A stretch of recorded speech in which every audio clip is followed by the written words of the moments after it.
ఒకటో తేదీ తెల్లవారి 7 గంటల నుంచే 6:30 నుంచే పెన్షన్లు చూస్తున్నాము.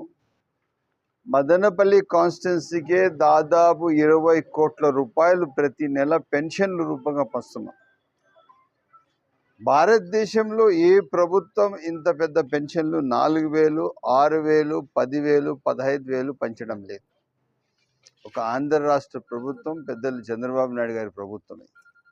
ఈరోజు ఈ ప్రభుత్వం చాలా స్పష్టంగా ఉంది. ప్రజా ప్రభుత్వం, ప్రజా అవసరాల ప్రభుత్వం, ప్రజల కోసం పనిచేస్తున్న ప్రభుత్వం.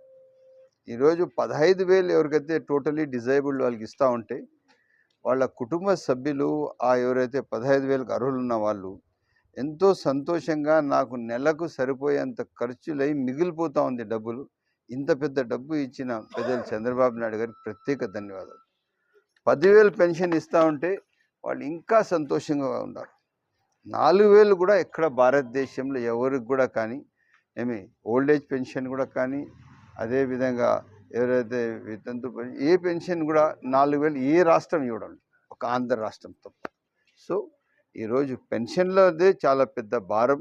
రాష్ట్రమేమో ఆర్థికంగా బాగలేదు, అయినా ఇచ్చిన మాట ఇచ్చినట్లే ఇప్పుడు పెన్షన్ ఇస్తారు. ఒక వారం 10 రోజులు ఇప్పుడు తల్లికి వందనం ఇవ్వాలి.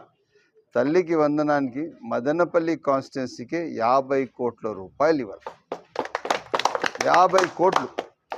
ఇంత పెద్ద ఎత్తున సంక్షేమం ఏ రాష్ట్రంలో కూడా 15,000 రూపాయలు ఒక అబ్బాయికి ఇది తల్లికి వందనం రూపంగా కుటుంబంలో ఎంతమంది ఉంటే అంతమంది. ఈ విధంగా దాదాపు 12,000 కోట్ల రూపాయలు పంపిణీ చేయడానికి రాష్ట్ర ప్రభుత్వం సిద్ధంగా ఉంది. పూర్తి ప్రణాళిక తయారు చేసినారు. ఈరోజు మీ అందరికీ ఒకటే, ఈ ప్రభుత్వం మీ ప్రభుత్వం, ప్రజాప్రభుత్వం. ప్రజలు కూడా అదే బాధ్యతతో ఉండాలా. వేరే వాళ్ళు కూడా ఏదో వాళ్ళ పబ్బం కడుక్కోవాలని ఎన్నో మాటలు చెప్పుకోవడానికి వస్తారు. బట్ నిజాయితీగా మనకు ఎవరు సహకరిస్తున్నారు, ఎవరు ఆదర్శంగా ఉన్నారు, ఎవరు సంక్షేమం ఇస్తున్నారు చూసుకోవాలని చెప్పి సైన్యంగా కోరుకుంటూ సెలవు తీసుకుంటారు.